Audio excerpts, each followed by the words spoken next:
Buenas a todos y bienvenidos a otra edición más a Espacio Europa aquí en Multicanal Radio. Como siempre, gracias por seguirnos, gracias por comentar, por compartir, por interactuar, darle like, hacer lo que sea con este tipo de programas que ya sabéis que nos ayudan muchísimo a llegar a más gente.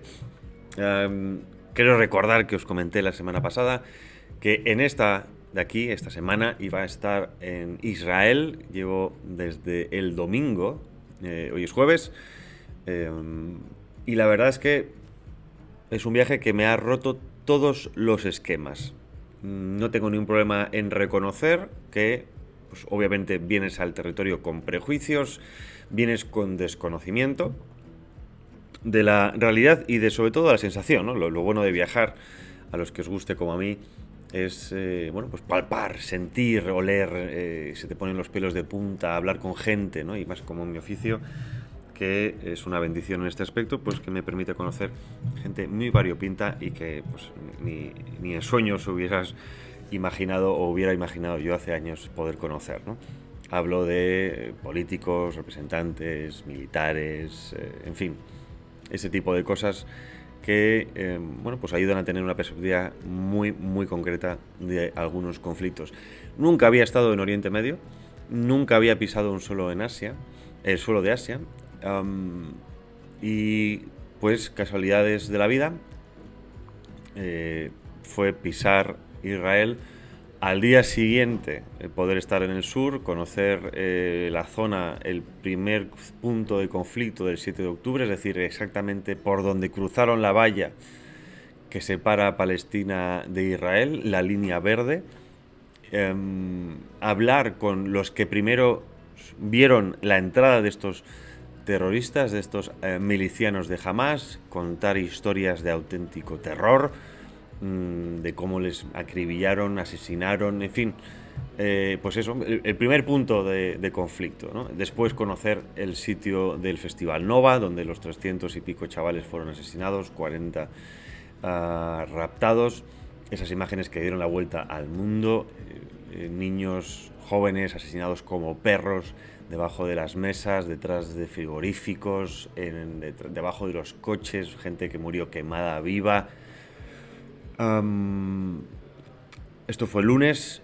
Poder estar en Jerusalén, en un conflicto político importante dentro del país, un grave problema para Netanyahu, que tiene... que no todo el mundo está a favor del reinicio de las hostilidades, tampoco en su propio partido. Esto le puede llevar a un gran problema interno de cara a la aprobación de los presupuestos generales que tiene que hacerse antes de final de mes, antes del 31 de marzo.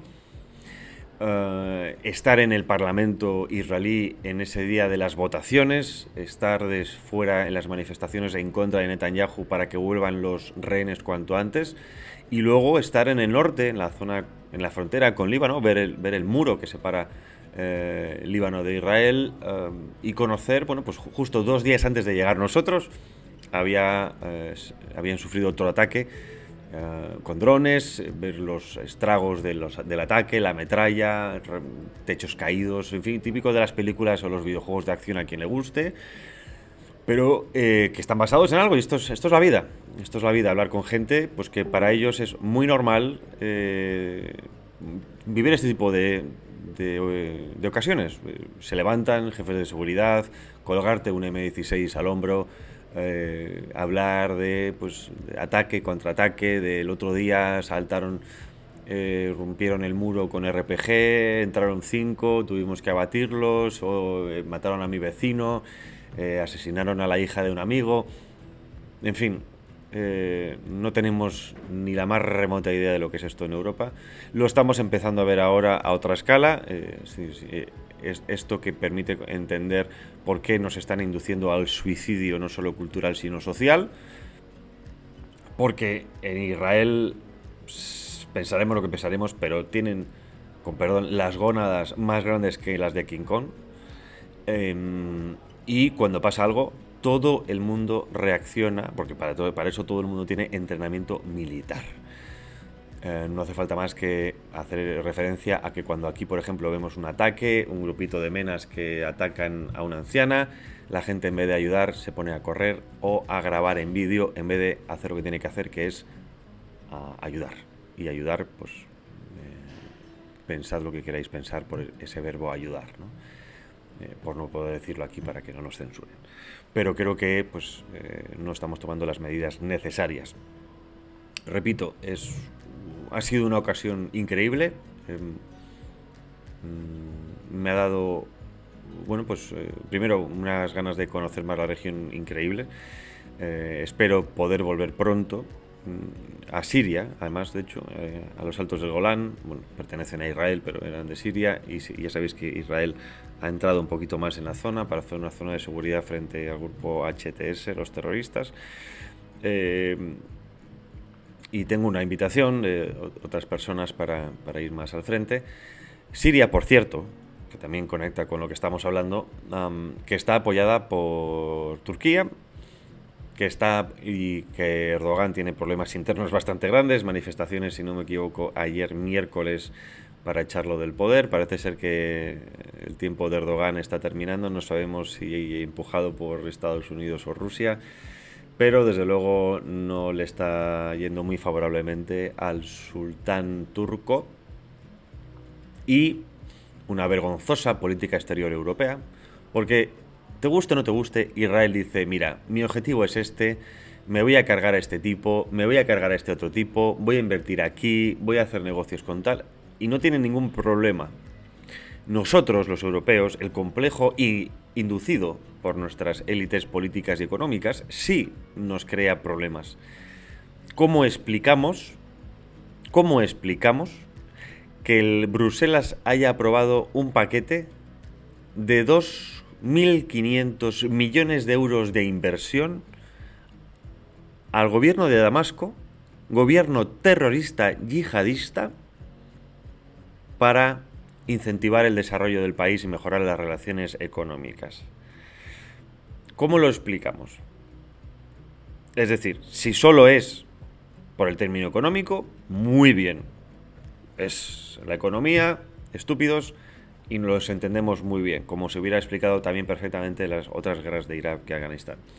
Pero no puedes ir dando la chapa, no puedes ir dando la moralina perpetua, que si derechos humanos, que si libertad de expresión, que si feminismo, que si derechos trans, de minorías, contra el racismo, y después a mirar para otro lado y hacerte el tonto cuando esta gente es terrorista, viene del Estado Islámico, viene de Al-Qaeda, masacrando cristianos, masacrando alauitas, tratando a la mujer como lo tratamos, tratando a los homosexuales como ya sabemos que los tratamos, y que encima no pase nada, porque la izquierda está callada. La izquierda... Entonces, es alucinante, es alucinante. Y esto pues no se entiende si no es, bueno, pues por esta hipocresía reinante en la política europea, que nos está llevando a donde nos está llevando, que es a la debacle, al precipicio.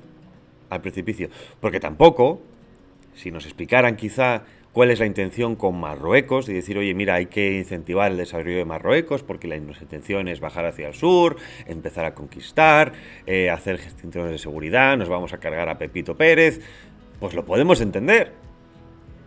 Pero si te estás cargando con la excusa climática el campo español, europeo, el primer sector, y estás incentivando el desarrollo para que lo produzcan en Marruecos, no se entiende. No se entiende. Y aquí, repito, que estoy en Israel todavía, se agradece mucho que la gente te diga lo que quiere hacer y por qué lo quiere hacer. Que luego es cierto que es política, y siempre hay política, y no siempre se puede ser tan sincero como nos gustaría a muchos, sobre todo en política internacional. Pero aquí las cosas son bastante más claras que en Europa. Y una cosa que me ha sorprendido es que he hablado con políticos del gobierno, con representantes militares, con sociedad civil, con representantes religiosos, con supervivientes, con víctimas, con todo el mundo. Y han hablado con libertad, criticando a Netanyahu, al gobierno, a ciertas decisiones que ni de lejos habría escuchado en España ni del PSOE ni del PP por sus propios miembros. Ni de lejos. Esto creo que es importante que lo tengamos en cuenta, porque cuanto antes empecemos a sacudirnos la tontería que nos domina, antes podremos volver a ser dueños de nuestro destino en la medida en que podamos serlo. Que no olvidemos que Christine Lagarde nos quiere meter ya el euro digital a finales de año. En fin, no quiero ocupar más ese tiempo. Creo que el programa de hoy es otra entrevista a Juan Caldés. Estoy con él aquí en Israel. Ha sido invitación por parte suya para conocer el país. Muy agradecido a su organización. Ahora le daremos paso. Nos vamos a publicidad. 2 minutitos, no os vayáis. Estamos de vuelta. Sumérgete en los entresijos de la contabilidad de una manera accesible y práctica con Cómo leer un balance sin ser economista. Un libro de Ricardo Martín Almagro que te ayudará a utilizar con soltura conceptos fundamentales para el día a día de tu empresa. Empieza a dominar las herramientas a tu alcance para poder realizar la mejor radiografía de tu empresa y saber qué está pasando dentro de ella. Con un enfoque decididamente funcional y de la mano de numerosos ejemplos ilustrativos, Cómo leer un balance sin ser economista es la mejor introducción posible al desconocido mundo de los activos, los pasivos y patrimonios netos para quienes no quieren hacer de ellos un estorbo, sino un aliado para su éxito laboral. Cómo leer un balance sin ser economista. Consigue ya tu ejemplar en cualquier librería, en Amazon o en el Corte Inglés. Si tú también crees que tu mascota puede hacerlo mejor que la actual delegada del gobierno en Asturias, si tú también crees que la pichona y su marido, el puto amo, son unos sinvergüenzas, si tú también crees que el centrocentrado moderado es una forma de socialismo de otro color, Multicanal Radio, El Hachazo, de lunes a viernes, de 10 a 12. Centrocentrado moderado. Eservín. 910-708-190. Expertos en jardinería. Limpieza de comunidades y conserjería. Eservín. 910-708-190. También puede escribirnos a info@eservín.com. Usted a lo suyo, que de sus instalaciones nos ocupamos nosotros. Contrátenos y le haremos a su comunidad un estudio de viabilidad y coste de autoconsumo energético mediante placas solares. ¿Sabías que una famosa marca de refrescos llegó a tener en su poder una de las mayores flotas militares del mundo gracias a la Unión Soviética? ¿Cuándo se le ocurrió al Estado jugar a la lotería? ¿Por qué Isaac Newton y miles de personas vieron su fortuna ahogada en las aguas de los mares del sur? ¿Sabías que los primeros recortes datan del Imperio Romano? La obra Eso no estaba en mi libro de Historia de la Economía de Ricardo Martín de Almagro responde a estas y más preguntas sobre las curiosidades que rodean la historia mundial económica. Fabulosas aventuras y olvidadas desventuras que suelen quedar fuera de los libros clásicos y que sin duda merece la pena conocer y saborear con verdadera fruición. Eso no estaba en mi libro de Historia de la Economía de Ricardo Martín de Almagro. Hazte con él en Amazon, en la Casa del Libro, en el Corte Inglés o también pregunta en tu librería más cercana. La verdad objetiva es la verdad objetiva, pague quien pague. Así que no te digan eso de si quieres periodismo independiente, apoya el periodismo independiente porque claro, queremos seguir siendo independientes. No, mira, aquí vamos a seguir siendo independientes, nos apoyes o no nos apoyes, aunque preferimos que lo hagas. No te pierdas La Estoa, de lunes a viernes de 18 a 21 horas, donde tenemos política, economía, actualidad, invitados excepcionales que gracias a la censura, pues los tenemos nosotros. Algo bueno tenía que tener esto. De lunes a viernes, de 18 a 21.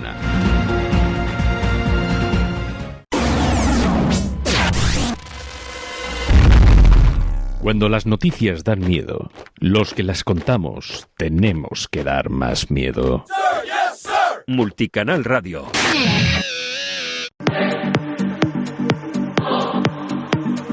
Prepárate para entrar en Rapsodia Nocturna, el espacio donde el cine y la filosofía se encuentran en órbita. Sintoniza para embarcarte en una reflexión estelar. Rapsodia Nocturna. Tu conexión con el pensamiento acaba de comenzar. Todos los martes y jueves de 12 a 1 de la noche. Solo en Multicanal Radio.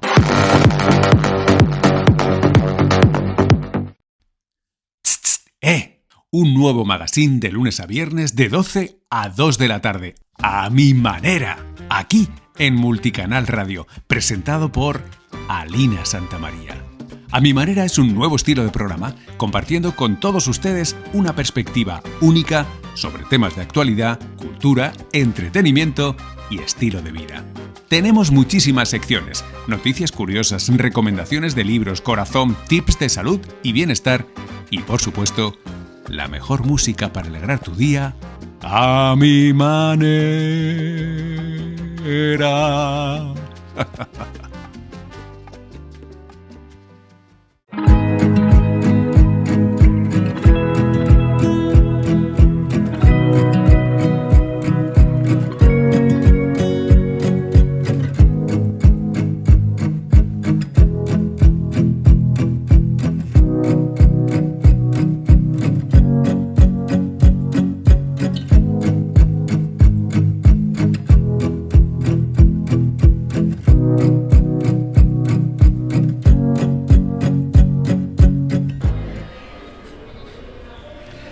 Buenas a todos, ya estamos de vuelta de la publicidad con nuestro invitado de hoy. Los que llevéis tiempo siguiendo este programa ya le conoceréis, es Juan Caldés, representante en España de la Asociación Europea de Judíos, European Jewish Association. Estuvo con nosotros hace unos meses, casi medio año exactamente, casi, con el aniversario del atentado, del ataque, de la masacre del 7 de octubre de 2023, esa masacre en la que Hamás mató a más de 1000 personas, masacró, porque hay que decirlo así, no fue un atentado, no fue un ataque normal, fue una masacre, como también hemos podido conocer aquí recientemente en Israel. Y es que precisamente este programa, este especial, es desde Israel. Ahora mismo estoy aquí sentado con Juan Caldés en Tel Aviv, es el fin del viaje y creo que era una buena ocasión, una buena oportunidad para poder hacer un resumen y una reflexión sobre lo que hemos vivido aquí, que pues por cosas del destino ha coincidido que justo se ha roto la tregua entre Hamás e Israel. Estando aquí, no solo eso, bueno, pues además hemos tenido experiencias, ataques de Houthis con misiles, en fin, lo que parece ser para nosotros los europeos la tónica general en esta región del mundo, que como dijo el líder espiritual de los drusos, ¿no? Los europeos y los americanos no entienden lo que es Oriente Medio y lo que sirve allí no tiene o no va a servir aquí, lo cual eso me parece una frase muy redonda. Juan, muchas gracias de nuevo, un placer tenerte aquí en este espacio y gracias también por la oportunidad de conocer este país que tengo que admitir que me ha sorprendido en muchísimos aspectos, ¿no? La complejidad política, social y por supuesto geopolítica del país. Un fuerte abrazo. Gracias a ti, Javi. Bruja Jabá, como decimos en hebreo, bienvenido a Israel, aunque estamos ya llegando al final de nuestro press trip. Corto pero intenso ha sido, del que trataremos ahora brevemente. Y bueno, como bien has dicho, al final Israel es una sociedad muy compleja, pese a ser una población pequeñita de menos de 10 millones de habitantes, más compleja de lo que la gente se imagina. Y bueno, junto a ese y muchos otros temas, pues los trataremos hoy.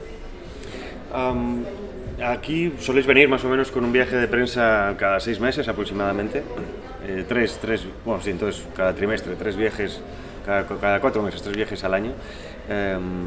¿Cuál ha sido, cómo has visto la trayectoria desde que ocurrió el 7 de octubre? Porque habéis venido, habéis visto realmente cuál ha sido el conflicto, habéis visto la transición de la sociedad de vuestro país, en este caso de Israel. ¿Cómo calificarías la situación a día de hoy, un año y medio después del ataque?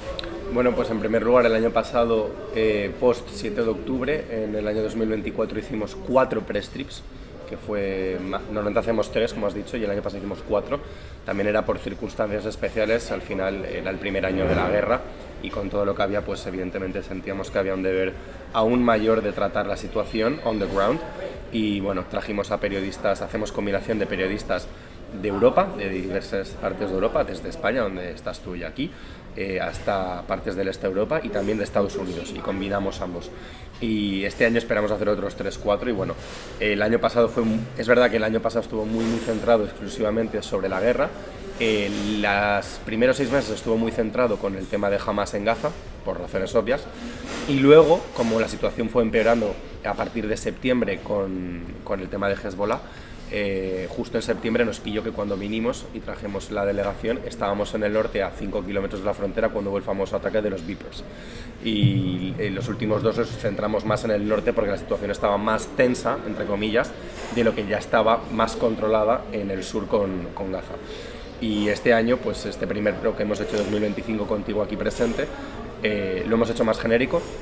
Hemos tratado bien la situación del sur, donde estuvimos el primer día, en el kibbutz Kfar Aza, de los que sufrió más el ataque del 7 de octubre. Estuvimos en el festival de Nova, donde masacraron a más de 300 jóvenes israelíes. Y luego también fuimos al norte, un día que estuvimos, trataremos luego a menos de 2 kilómetros de la frontera, que pudimos ver claramente la frontera con el Líbano, y también con Jerusalén. Entonces lo hemos hecho un poquito más diverso, tratando también otros temas de la resiliencia de la sociedad israelí. Y bueno, a partir de ahora pues vamos a intentar combinar el aspecto de la guerra, de cómo evoluciona, con cómo está la sociedad israelí liderando con todo el trauma que ha supuesto el 7 de octubre. Empiezo por esto último que has dicho, el trauma. Bueno, porque el primer día, como dijiste, Kfar Aza, sorprende la... O sea, yo me preguntaba, ¿no? Me estaba pensando conmigo mismo y decía, esto en Europa, ¿cómo lo soportaríamos teniendo en cuenta la mentalidad actual, ¿no? Obviamente la mentalidad del israelí, en concreto, por ejemplo, los de los kibbutz, ¿no? Es una mentalidad muy autosuficiente, resiliente, es una palabra que odio, pero creo que le demuestra muy bien, ¿no? La capacidad de sobreponerse a los problemas. Y esta gente, me acuerdo lo que decía Chen, una de las que estaban allí, de las líderes de la comunidad, ¿no? que a pesar de todo lo que llevan viviendo, una mujer de más de 50 años, decía que todavía seguían anclados en el 7 de octubre. Es decir, no mentalmente, sino que hasta que no volvieran todos y cada uno de los rehenes, no podían avanzar con su vida, a pesar de que en ese caso el Kfar Aza pues, era casi como una especie de poblado fantasma, ¿no? Y repito también ese trauma, ¿no? Es decir, la sociedad israelí es una sociedad traumatizada por muchos aspectos, no solo por toda la historia, sino por lo que vive en el presente. Pero me llama la atención que eso sirve también casi como motivación, ¿no? como un impulso para seguir adelante.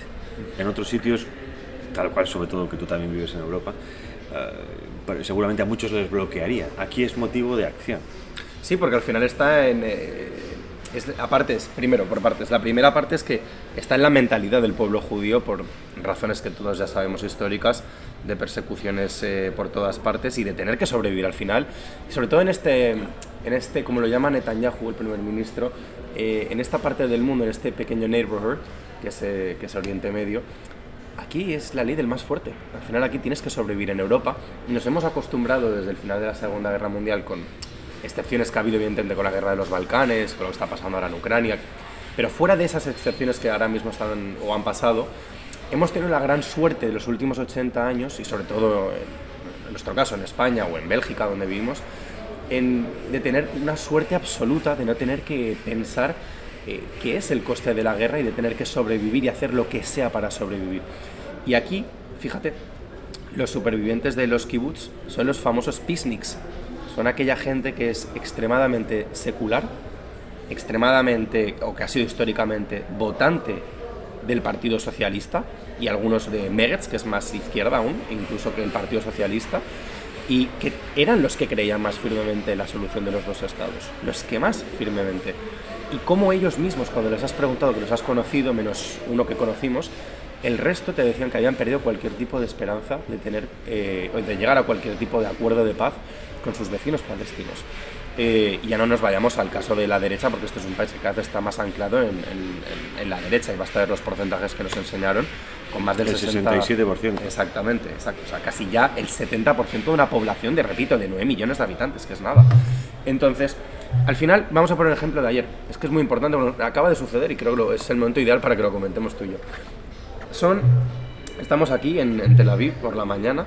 Hace 6 horas, tal cual, 6 horas, nos hemos tenido que levantar de la cama porque los hutis, desde Yemen, ¿no? Ya hablando de lo más cercano, desde Gaza y desde el Líbano, desde Yemen nos han lanzado un misil de los suyos y nos hemos tenido que levantar a las 4 de la mañana con las alarmas y las sirenas que han sonado por todo el centro de Israel, porque iba dirigido al aeropuerto Ben Gurion, que lo han dicho, y ha sido interceptado, gracias a Dios, fuera de territorio israelí, no ha llegado.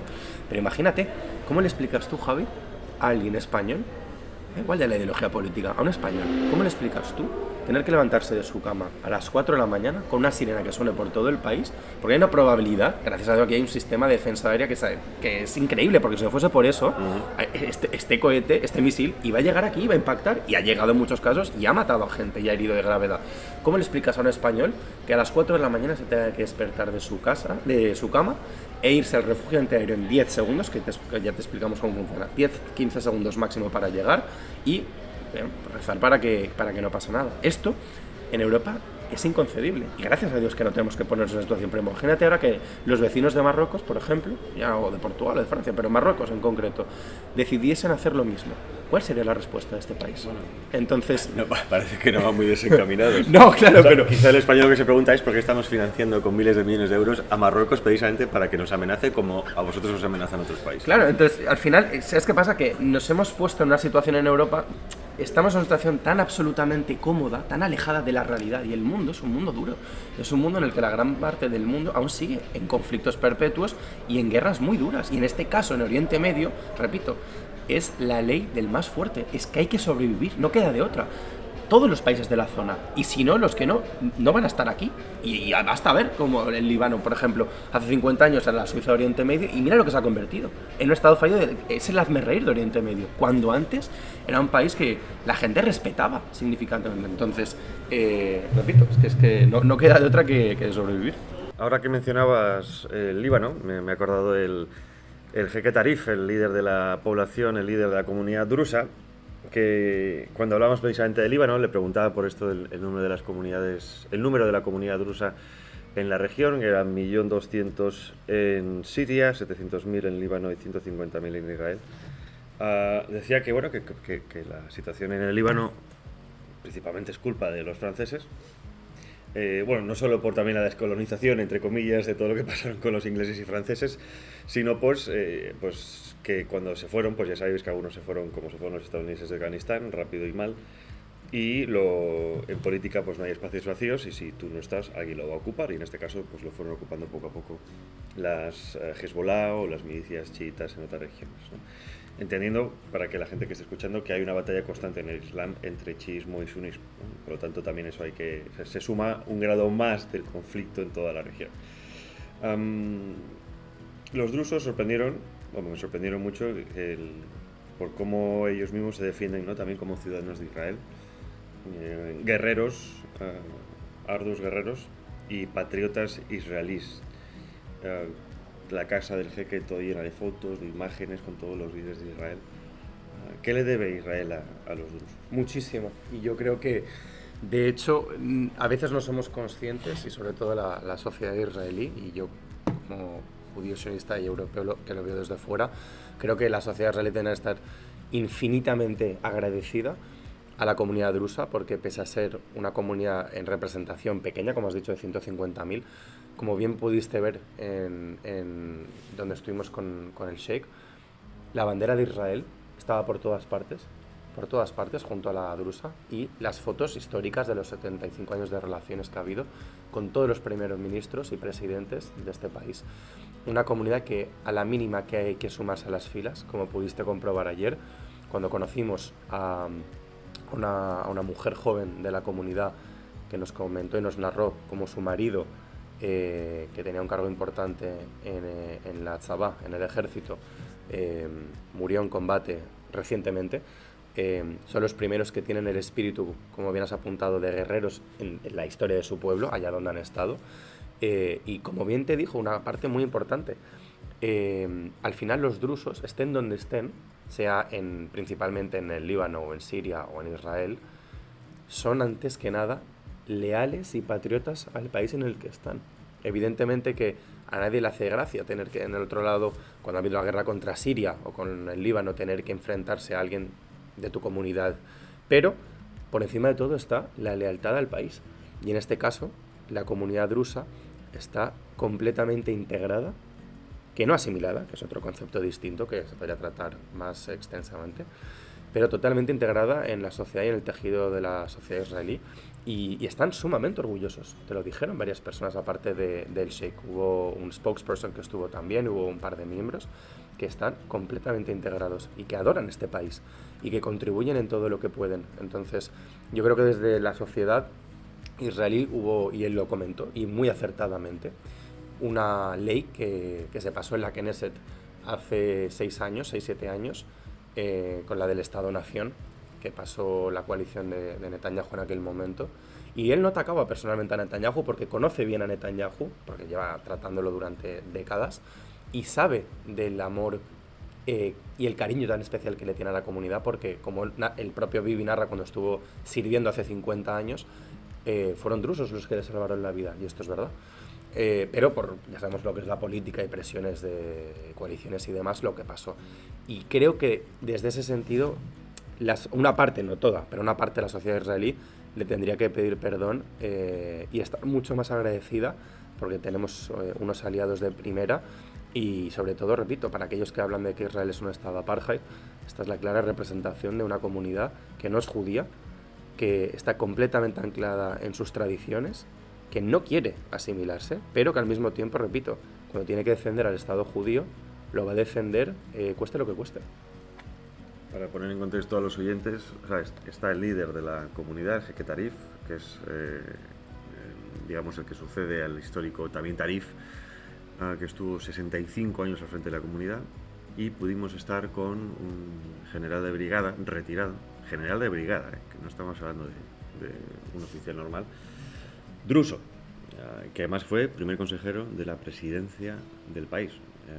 Para que nos pongamos en contexto, imaginaos que un marroquí es consejero directamente del presidente. Bueno, en España quizá mal ejemplo, porque los marroquíes ya con el lobby, digamos, que controlan el país, ¿no? Pero es que precisamente has hecho algo interesante, ¿no? Que una cosa es la asimilación y otra cosa es la integración.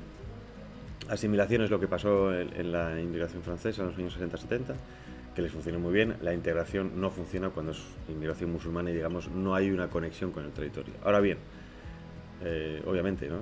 Si no tuviéramos en escaso español una parte de la población que beneficia a esa otra comunidad en contra de los propios intereses nacionales, quizá no había tanto problema como hay en Israel, ¿no? Porque lo que estamos viendo precisamente en Israel es lo que me llama la atención, y es que independientemente de lo que cada uno sea, piense, sienta, está el Estado, está el país, ¿no? Y aquí me gustaría abrir el bombo de la política, ¿no? Desde cómo incluso vimos también con esta mujer del Instituto Sociológico, de cómo hace unos cuantos años el país se dividía más a nivel religioso, hoy es más a nivel ideológico, ¿no? Y que incluso independientemente de estés en la izquierda, en la derecha, en el centro, liberales, arriba o abajo, cuando hay que cerrar filas se cierran. Y aquí me viene a la cabeza la mujer es Sam, la que es Deputy Director del Ministerio de Exteriores, que debería ser como, ¿no?, una especie de vicepresidenta. Una mujer joven, un poco más de 40 años, madre de 3 hijos si no me equivoco, de origen canadiense marroquí, que pues estuvo en el Likud y por circunstancias se marchó, se quiso enfrentar un poco al liderazgo de Netanyahu, para que veáis, ¿no?, la dinámica que hay. Imaginaos que de repente en el PSOE Paje, ¿no?, se sale más o menos y de repente hace un partido y después vuelve, o si queréis en el PP alguien se pasa a Vox, ¿no?, este tipo de cosas, pero teniendo muy claro el sentido de Estado, y eso la verdad es que a mí fue impresionante. ¿Esto desde cuándo es? Porque entendemos que Israel, para poder estar como hoy ha estado, tuvo que tener una época quizá, llamémoslo, más monógama o más homogénea, pero hoy parece ser que cada vez se va ampliando a más y más capas de la sociedad este sentimiento de nación, ¿no? Sí, o sea, al final, efectivamente, lo primero, empezando por la parte de Sharon Heskel, que es la mujer a la que te referías antes de entrar en la situación del país donde se encuentra actualmente, por encima de todo, hay ese sentimiento de deber ciudadano que yo ya no veo en gran parte de Europa, independientemente de la ideología. Ella, por ejemplo, como bien has apuntado, ella era miembro del Likud, y hace 3 años se fue al partido que creó el actual ministro de Exteriores, Gideon Sa'ar, que también en aquel momento era miembro del Likud importante, pero que creó su propio partido, se llama Nueva Esperanza en español, Y bueno, durante la campaña de 2023, con el proceso de la situación del Poder Judicial, con todo lo que pasó con las protestas masivas que había todas las semanas en la calle, ella fue la primera que te lo dijo abiertamente, que estuvo liderando algunas de esas marchas y que fue a hablar para que veas dentro de la propia derecha. Y te lo dijo sin ningún tipo de estar acomplejada, ni mucho menos. Pero cuando pasó el 7 de octubre ya te lo dijo claramente. Hay un antes y un después. Y el 7 de octubre marca ese día de después en el que por encima de todo está la supervivencia del Estado judío y de romper filas, y al final Netanyahu será lo que sea, pero ya se hablará después de la guerra. Pero mientras haya una guerra en curso, además yo argumentaría que la guerra más seria que se ha vivido, evidentemente, en los últimos 50 años, con las excepciones de las dos intifadas, pero sobre todo con la del 48, que mucha gente la está ya equiparando como esa segunda guerra de supervivencia por el Estado de la nación. Y bueno, pues eso es maravilloso de ver cómo al final, maravilloso, que desgraciadamente una situación tan trágica como la guerra tenga que traerte cosas como estas para ver que todos al final acaban tirando a la misma dirección, independientemente de si son judíos o no, porque hemos hablado del caso de la comunidad drusa, que no son judíos y que cuando pasó el 7 de octubre, pues mira, con el caso de la ley que he comentado antes, o del gobierno actual, que a mucha gente no le hace ni gracia, por razones obvias, por donde se ha ido ideológicamente, pero a la hora de la verdad, cuando había que estar defendiendo el Estado, estaban defendiendo el Estado. En el concepto de lo que te referías de cómo ha cambiado la sociedad al final, los primeros 30 años, para aquellos que no lo sepan, Israel estuvo totalmente liderada por el Partido Abodá, que el Partido Abodá es el Partido Socialista que a día de hoy no tiene ni el 3-4% en el umbral de voto. Es un partido que ha prácticamente casi desaparecido del panorama político. Pero ojo, que no pensemos que es socialista español, ¿eh? O sea, hablemos de socialismo real, o sea, puesta en práctica de comunidades autogestionadas marxistas leninistas. Correcto, así es como nace el Estado, con el concepto de los moshavim y de los kibbutzim. Entonces, ya lo viste, sobre todo en el sur del país y en el norte, donde hemos estado visitando varias comunidades que, como tú bien has dicho, no tiene que ver con el caso del socialismo español, que es para dar de comer aparte y se podía tratar otro día tranquilamente.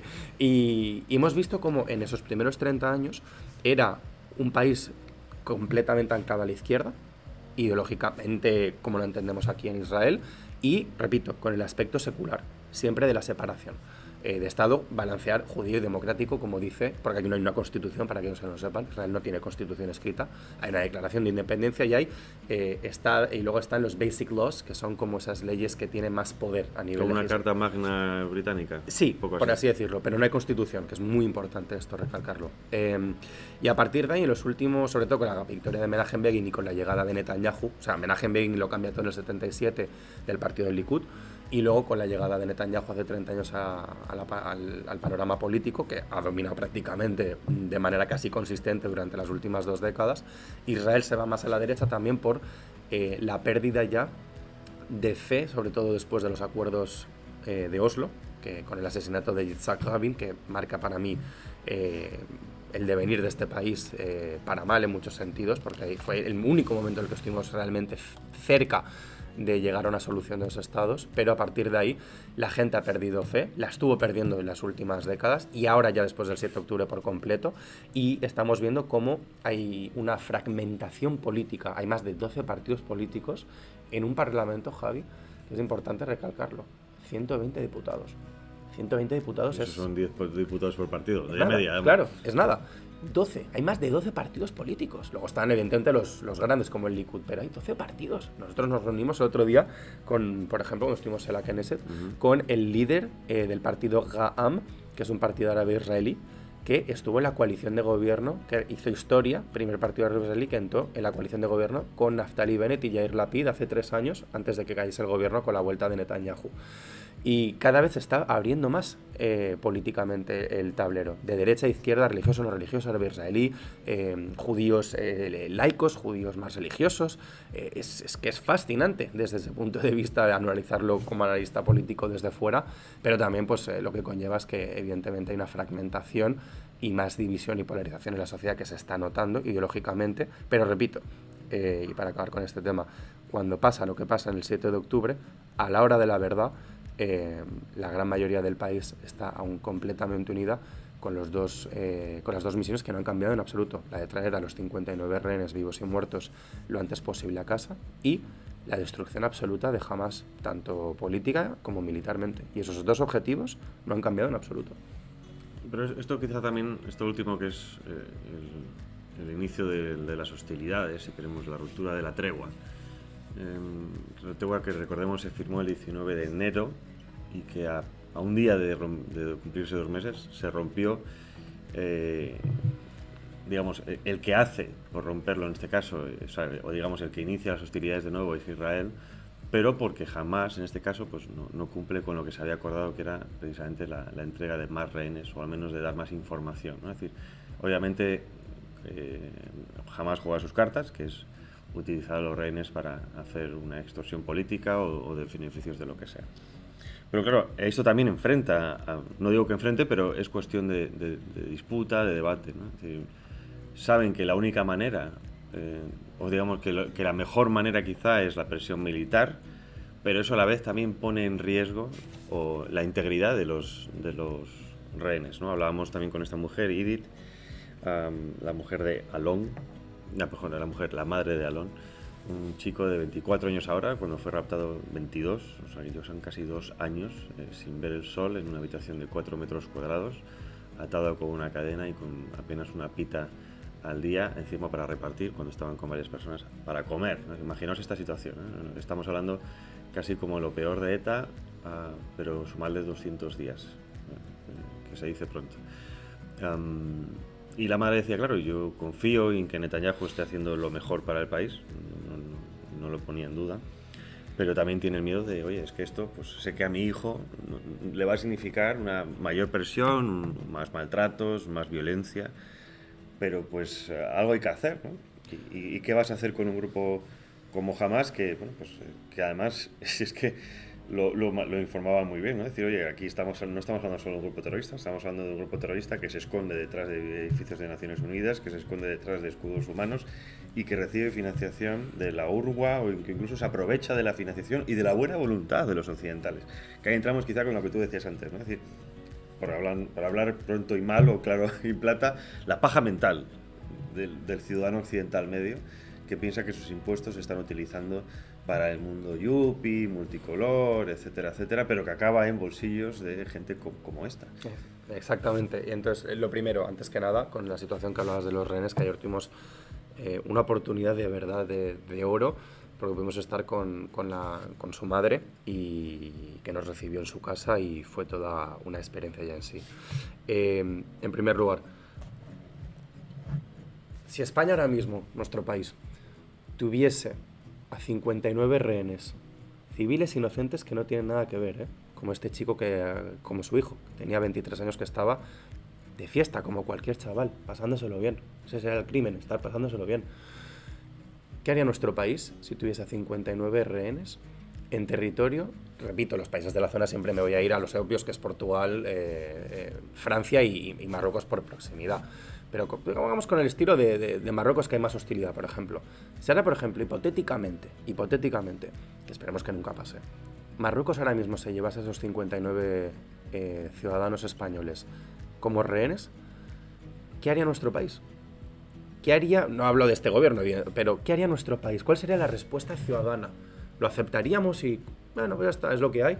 Yo lo dudo mucho, porque al final los que van dando lecciones de moral desde Occidente, como los han dado en muchos casos Alemania, Reino Unido, Francia y hasta según qué punto también, menos, pero Estados Unidos, no hace falta que les recuerde la historia que tiene cada uno de esos países cuando han tenido que intervenir y la forma en la que lo han hecho y el legado que han dejado tan miserable.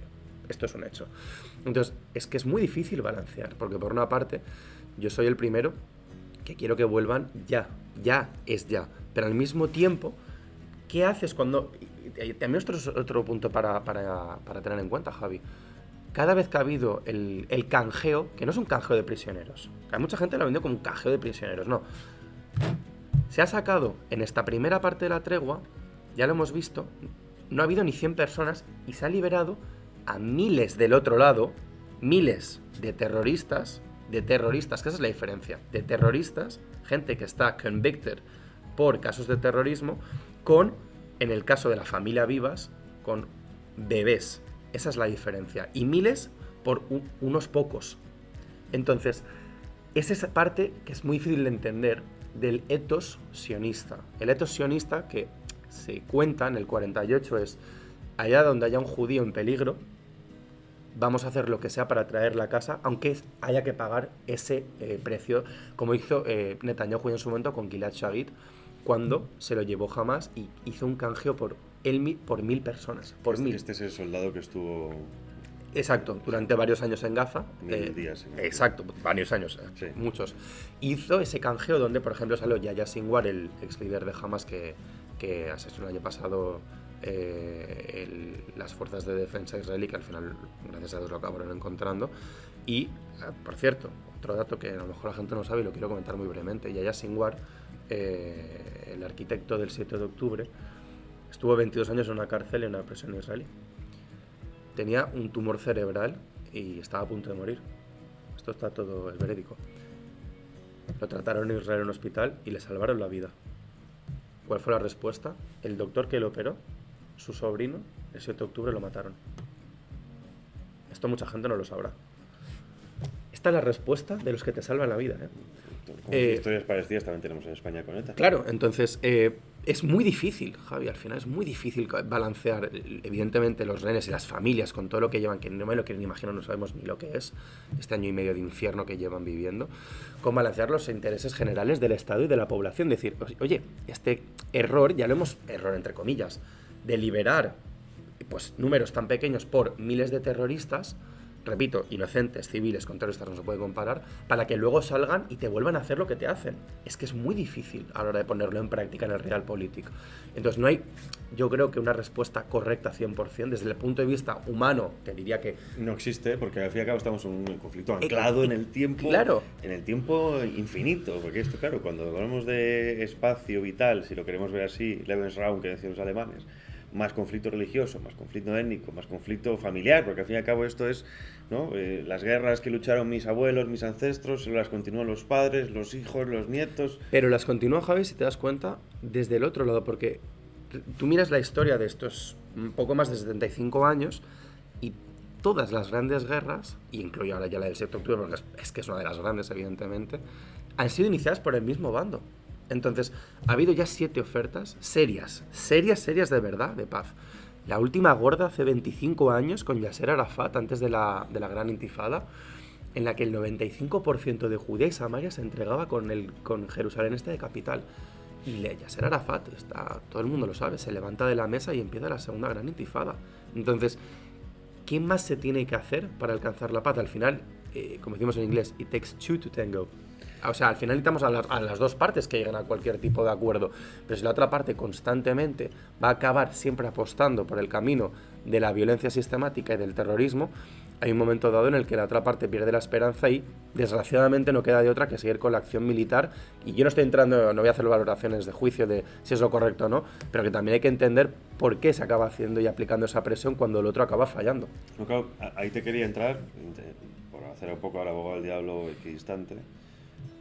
Yo cuando a veces esto lo he pensado muchas veces, ¿no? Digo, a ver, si yo fuera palestino o lo que fuera, y no tengo la tecnología que tiene Israel, ¿no? Y llegan y por una bomba se destruye lo que sea, ¿no? No estamos hablando de un disparo en la nuca, que también, yo en España siempre también lo he pensado 1000 veces, ¿no? A ETA ni olvido ni perdón, paredón, ¿no? Entonces, claro, digo, la mentalidad palestina también es fácil ponerse en su pellejo, ¿no? Entonces, yo te quería preguntar, sí, dejando la ingenuidad fuera de lado, ¿no? ¿Qué es lo que hace Israel mal? O si hay otra forma de, no digo el conflicto, pero en general, como política exterior israelí o interna, ¿qué crees que se podría mejorar? ¿O cuál es el punto donde haya más fricción? Porque recordemos que cada vez que hablamos de Israel genera amor y odio, ¿no? Parece ser que es imposible entender el país desde un punto de vista intermedio. Bueno, primero, es una pregunta muy compleja. Primero, compleja al mismo tiempo, según qué sentido es más fácil de lo que parece responder. La primera es que al final estamos hablando de Oriente Medio. Oriente Medio no genera lo que genera África, Hispanoamérica y Asia de interés, porque al final Estamos en una zona, primero, de grandes intereses económicos, pero esto es sabido por todos, evidentemente, entonces siempre va a haber un interés importante. También de por sí, desde un punto de vista étnico, cultural y religioso, estamos hablando del nacimiento de Jerusalén, que es la capital de las 3 grandes religiones abrahámicas, de la que forman parte la gran mayoría de la población de nuestro mundo actualmente. Entonces este es uno de los grandes puntos de origen de la humanidad. Eso siempre va a generar un interés absoluto. Segundo, y este es mi punto de vista, evidentemente, cuando los judíos no tenían su propio estadio para defenderse y dependían de otros estados, en función de donde estuviesen viviendo, era más fácil simpatizar, entre comillas, con la causa judía, porque siempre había esa posición de indefensión. Pero ahora que Israel ya no depende de nadie, porque al final militarmente, cuando tienen que ir y tienen que entrar, son ciudadanos israelíes, sin... sí, pero bueno, Estados Unidos... Claro, no, la ayuda económica, eso es evidente, la ayuda militar y económica es evidente, pero al final, la gente que físicamente arriesga la vida, son israelíes, ya está, no hay ningún americano, ni ningún británico, a diferencia de otros países que tienen que ir a ayudar, porque el ejército es un desastre. Entonces, aquí hay un sentimiento de que ya no en ese sentido militar, no se necesita nadie, que nos vamos a defender nosotros. Y qué curiosidad, Javi, ¿cómo lo explicas tú que el 8 de octubre, no en noviembre, diciembre, cuando ya empieza la campaña, el 8 de octubre hay manifestaciones masivas por todas las grandes capitales europeas y americanas, y las universidades americanas, al cabo de 2 o 3 semanas, totalmente tomadas, cuando Israel ni siquiera ha comenzado la retaliación y la campaña militar? Eso es alucinante. ¿Cómo? Ahora en serio, ¿cómo lo explicas? Es como si en España, después del 11M, la gente se manifestara a favor de los terroristas. Exacto, el día después cuando no has tenido ni tiempo para procesar lo que ha pasado. Ha pasado 1 año y medio y me está costando aceptarlo. Imagínate a las 24 horas. Y las capitales, en Bruselas, donde vivimos, yo me acuerdo en Bruselas, en Place Luxembourg y en la Bourse, en el centro de Bruselas, cientos y miles con banderas palestinas y de Samidun y otros grupos terroristas que habían pasado 24 horas. Era una celebración de la matanza y de la barbarie. Ya está, o sea, no hay otra forma de explicarlo. Entonces, repito, otra cosa es, Juan, la guerra, Netanyahu ha sido el tema tan famoso que no me gusta de la proporcionalidad, ha sido demasiado excesivo. Esos son temas que se pueden evidentemente tratar, y siempre te lo he dicho más de una vez y lo volveré a decir. La vida en Israel y la vida en Palestina vale exactamente lo mismo, porque para nosotros, en nuestros valores judío-cristianos, de donde descendemos, la vida y la dignidad del individuo es sagrada.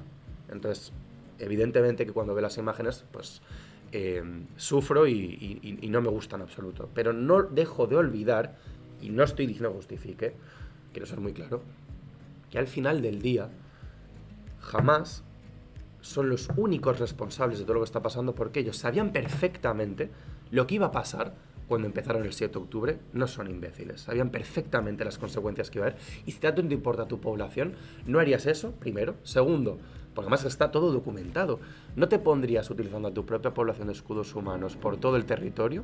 Segundo, y muy importante, y luego toda la ayuda internacional, que no ha sido poca la que ha llegado, y que sigue llegando todos los días mientras hablamos, la darías de verdad a tu población, y no te la quedarías para ti, o extorsionarías con impuestos más altos o con matar. Esta es la realidad. Entonces, si jamás quisiese acabar, podría mañana entregar a todos los rehenes, y luego evidentemente sería ya muy difícil hablar de qué futuro quedaría, pero ya una gran parte, temporalmente, ya habría ese famoso ceasefire del que hablan. Pero hasta que no se entrenen todos los rehenes, ¿qué país aceptaría en cualquier situación tener aún, después de 1 año y medio, a rehenes cautivos en los infiernos de Gaza, en esos túneles en los que has comentado que no han visto, no saben diferenciar la noche del día ya, evidentemente? ¿Qué país aceptaría esos términos hasta que esos ciudadanos puedan volver a casa? Ninguno. Por ir terminando, ¿cómo ves esta nueva etapa geopolítica internacional? Hablamos de la posible paz en Ucrania, parece que Rusia y Estados Unidos se pueden entender mejor. ¿Crees que eso le puede traer una cierta estabilidad o puede ser beneficioso para la región? Yo, la presidencia de Trump, que va la pregunta por ahí, primero, sin entrar en políticas domésticas, no soy americano y no me concierne hablar de esto, pero en política internacional, los primeros 4 años de su mandato internacionalmente, que no domésticamente, no hubo ninguna guerra, y de hecho fue uno de los 4 años más tranquilos que se han vivido. América en 90 años no estuvo metido y se salió, de hecho, a diferencia de los que proclamaban una superioridad moral en las previas administraciones, que luego fueron los que dejaron lo que han dejado. Yo creo que Trump, al final, él viene de un mundo de real estate, como business person que es, de tener que siempre hacer acuerdos. Está en su forma de ser, no es político él. Entonces, evidentemente que es más complejo en según qué casos y no lo puede hacer del todo bien, pero creo que es de verdad, genuinamente, él no quiere que haya ningún tipo de guerra en el mundo. Lo cree sinceramente, y en el caso de Ucrania no tenemos tiempo y no es el tema, está, y junto a Israel, de verdad haciendo unos esfuerzos grandes, bajo su punto de vista, para acabar ya la matanza en sí de gente y de civiles inocentes. Entonces, creo que los próximos 4 años de la presidencia de Trump van a ser más positivos que la presidencia de Biden, y creo que podrá hacer grandes cosas, y este Estado le está eternamente agradecido por su apoyo incondicional. Pero también a partir de ahí, repito, América es América, evidentemente que tiene a día de hoy un poder muy importante, pero jamás, muy inteligentemente, ha sabido manipular mediáticamente muy bien el mensaje, porque al final se ha dado cuenta de una cosa. Igual que los enemigos que tenemos, grandes, empezando por, para mí, el grande del este en China, lo tienen muy claro. La sociedad, antes tenía que haber una campaña militar que pasa, pero de una manera distinta, ya no es tan convencional. ¿Por qué? Porque se dieron cuenta hace tiempo que si corrompías a las sociedades moralmente por dentro, ellas se iban a intentar, poco a poco se intentarían autodestruyendo las generaciones que vendrían, hasta que habría un punto en el que militarmente ya no habría capacidad para resistir. Los soldados que dieron su vida hace 80 años de Estados Unidos y de varias partes de Europa por el continente, dudo muy mucho que la respuesta fuese la misma a día de hoy. Porque ha entrado, y lo diré claramente, un virus que hay que extirpar, que es toda la cancelación de la política woke, DEI y demás, que al final está corrompiendo por completo a nuestra sociedad judio-cristiana, y estamos viendo unas generaciones extremadamente hiperprotegidas, hipersensibles y extremadamente débiles. Lo vieron hace tiempo y jamás ha utilizado ese mensaje ¿con quién? Con las universidades, las grandes Ivy Leagues en Estados Unidos y en otras partes de Europa, y han aprovechado ese mensaje woke muy bien hasta saber darle la vuelta.